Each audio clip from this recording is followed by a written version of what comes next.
Bonjour à tous, j'espère que vous avez bien dormi. Aujourd'hui est un nouveau jour et nous entrons dans de grâces nouvelles. La Bible déclare que chaque matin le Seigneur renouvelle ses bontés envers nous. Certainement ce matin, nous aurons à découvrir de nouvelles grâces, de nouvelles choses que Dieu a prédestinées, a prévues pour nous. Pour ce matin, nous allons pencher nos regards dans le livre de Galates 5, le verset 14. Car toute la loi est accomplie dans une seule parole, dans celle-ci. Tu aimeras ton prochain comme toi-même. La question que je veux me poser et que je veux te poser, est-ce que tu t'aimes toi-même? Est-ce que tu crois en toi? Est-ce que tu te pardonnes quand tu commets des erreurs? Est-ce que tu te relèves quand tu tombes? Est-ce que tu te supportes toi-même? Est-ce que tu parviens à t'aimer? Est-ce que tu crois en toi? Est-ce que tu crois que tu es capable de réaliser tes projets? Est-ce que tu crois que tu es capable de réaliser la vision que Dieu t'a confiée?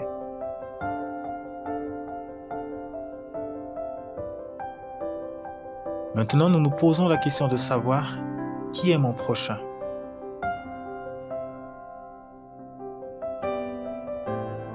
Ton prochain, c'est celui qui est à côté de toi. Ça peut être ton frère, ça peut être ta sœur, ça peut être un ami, ça peut être quelqu'un que tu ne connais pas. C'est en fait quelqu'un d'autre que toi. Ça peut être quelqu'un qui ne t'aime pas. Ça peut être quelqu'un qui t'aime. Ça peut être quelqu'un que tu ne connais pas. Ça peut être quelqu'un que tu connais. C'est une personne comme toi que Dieu a créée, qui a le même souffle que toi. Tu devras l'aimer comme tu t'aimes. Qu'est-ce que tu aimes? Alors, sois heureux qu'il ait aussi cette même chose. Qu'est-ce que tu veux avoir? Sois heureux qu'il ait aussi la même chose. Tu désires être pardonné? Pardonne aussi ton prochain. Tu désires grandir, tu désires prospérer? Désire aussi dans ton cœur que ton voisin, ton ami prospère dans ce qu'il fait. Et la Bible nous dit car toute la loi est accomplie dans une seule parole, dans celle-ci. Tu aimeras ton prochain comme toi-même.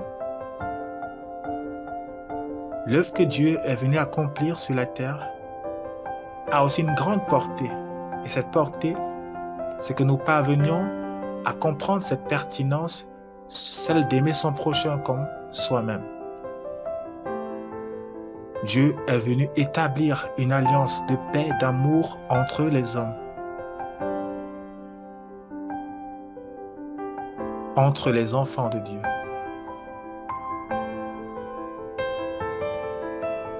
Lorsque l'homme parvient à aimer son prochain comme soi-même, lorsque l'homme devient capable de pardonner, d'accepter quelques injustices, de supporter son prochain, de vouloir le bien de son prochain,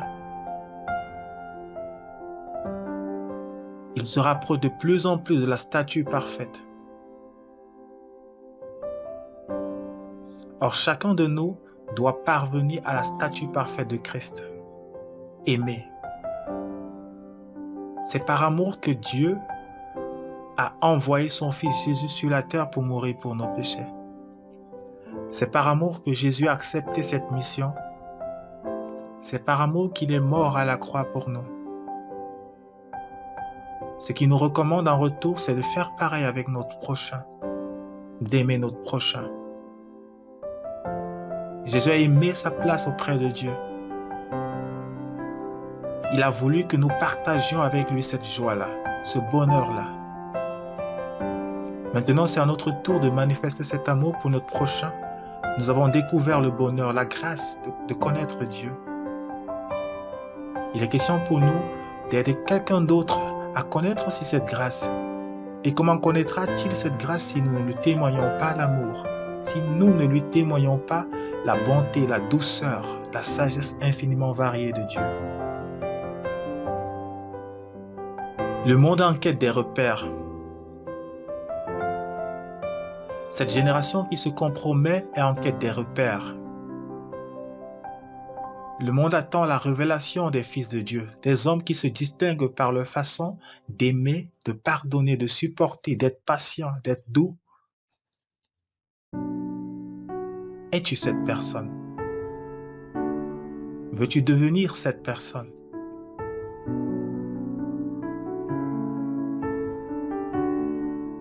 Cela tient tellement le cœur de Dieu que nous serons capables de manifester l'amour envers nous-mêmes, envers son prochain.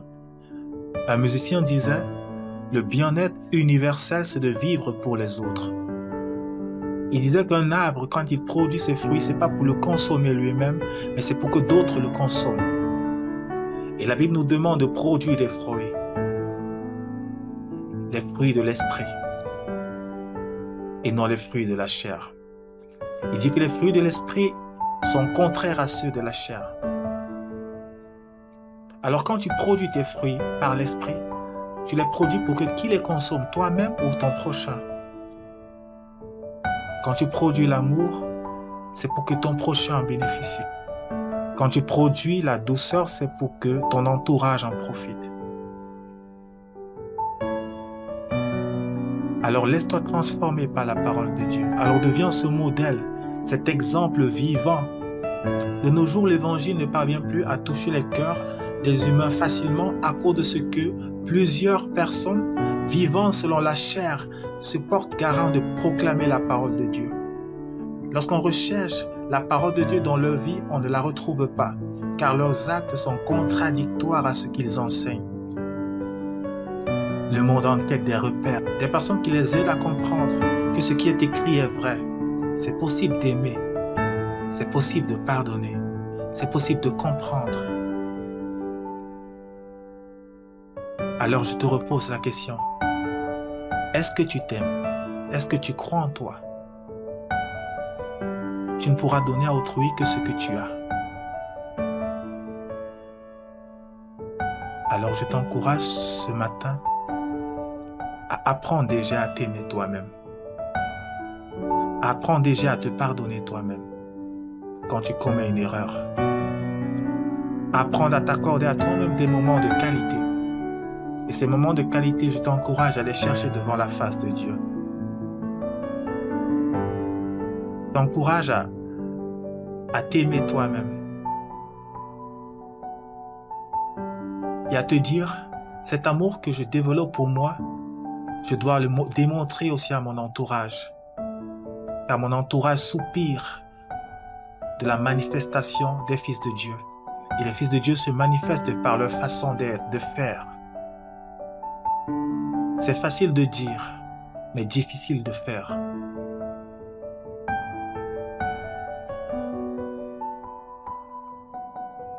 Aujourd'hui, nous allons nous arrêter là et nous allons entrer dans la prière pour chercher Dieu. Nous voulons être comme lui. Aimer notre prochain de telle en sorte que nous soyons prêts à nous sacrifier pour lui. Jésus l'a fait. Pour que nous soyons capables de payer le prix pour lui.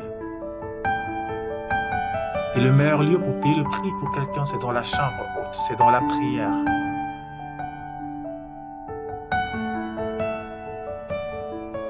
Seigneur, nous te bénissons parce que tu nous as aimés le premier. Aujourd'hui, tu nous demandes d'aimer notre prochain comme nous nous aimons nous-mêmes. Mais nous réalisons déjà en premier lieu que nous ne nous aimons pas assez. Apprends-nous déjà à nous aimer. Apprends-nous à nous regarder comme tu nous regardes. Apprends-nous à croire en tes promesses pour notre vie. Donne-nous d'accepter que ce n'est pas à nous seuls que ces promesses sont adressées, qu'elles sont aussi adressées à notre entourage, à notre prochain, et à rechercher le bien de notre prochain, à vouloir que lui aussi en bénéficie des grâces qui sont inscrites dans ces promesses. Nous voulons être tes miroirs dans ce monde où les repères ne font que se perdre, où de plus en plus on recherche des modèles, on n'en trouve pas. Dans ce monde où c'est la réussite financière qui définit le fait que quelqu'un soit un modèle, où le comportement, l'attitude ne compte plus, la morale ne compte plus. Nous voulons briller par ta lumière. Mais il faudrait d'abord que nous puissions nous aimer. Il faudrait d'abord que les malformations intellectuelles, que les malformations émotionnelles, que les malformations sentimentales qui ont été développées par les frustrations que le monde a créées en nous soient détruites. Bâtis nos cœurs pour ta gloire. Bâtis-nous pour ta gloire. Fais de nous des vases nouveaux. Nous demandons pardon pour quelqu'un que nous avons frustré par une parole. Quelqu'un que nous avons frustré par le mépris. Quelqu'un que nous avons frustré par une attitude mauvaise. Quelqu'un disait, généralement, on déteste la personne qui manifeste les défauts qui sont en nous. Tous ceux que nous avons détestés, c'est parce qu'ils manifestent les défauts qui sont en nous. Les choses que nous n'aimons pas chez nous. Pardonne-nous, Seigneur. Accorde-nous de retirer la poutre qui est dans nos yeux pour pouvoir apprécier notre voisin, notre ami, notre prochain. Nous te demandons cette grâce au nom de Jésus-Christ.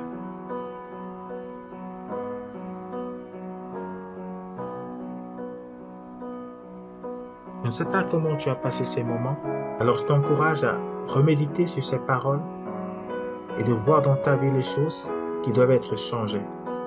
Commence par faire le ménage dans ta vie.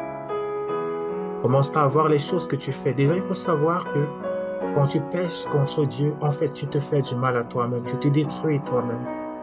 Alors, si tu t'aimes, tu comprendras qu'il y a des choses que tu ne dois pas faire. Le péché, c'est comme le feu. Quand tu pèches, c'est comme si tu te brûles expressement. Alors, si tu t'aimes, tu ne te brûleras pas. Si tu t'aimes, tu feras tout pour ne pas faire ce qui déplaît à Dieu. Parce qu'un jour, ce corps sera jeté en enfer si tu ne regrettes pas, si tu ne reviens pas. Si tu aimes ton prochain, tu voudrais également que lui n'aille pas dans ce lieu. Alors tu lui témoigneras de l'amour, tu lui parleras aussi de l'amour de Jésus. Alors ton défi de ce jour, gagne un cœur pour Jésus. Sois béni. Si vous avez été béni, ne manquez pas de vous abonner, de liker, de partager pour permettre à d'autres personnes de bénéficier de ces grâces exceptionnelles.